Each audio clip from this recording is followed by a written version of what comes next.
Guys, so I just want to show you something here as everyone's getting ready for winter time, and making sure that water is draining away from the house is very important so you don't have that basement leak. So check this out. So here we have a down pipe that's coming off the roof.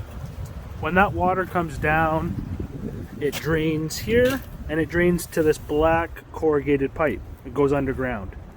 Okay, we're going to trace this. We're actually going to dig this up because it's partially blocked over here. So just bear with me and I'll show you what that pipe looks like. It's troublesome. Okay, so we've got it all dug up. We actually have a new pipe installed here. So we've got the non-perforated black Big O pipe. It's installed and we've actually extended it a little farther down the driveway, which is great. But let's have a look at this old pipe here. This is the pipe we removed. Let's have a look inside. So the first thing you can see right here on the end is that it's partially collapsed. And let's have a look inside. That's tree roots, leaves, debris, and it just was not doing its job draining water away. So it needed to be replaced.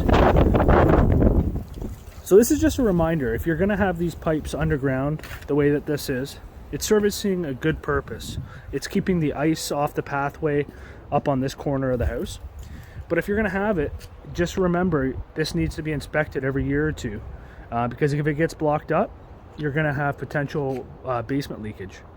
So it is a good feature, but something that you're going to need to inspect either yourself or hire somebody to have a look at it. Make sure we're getting the water away from the house always.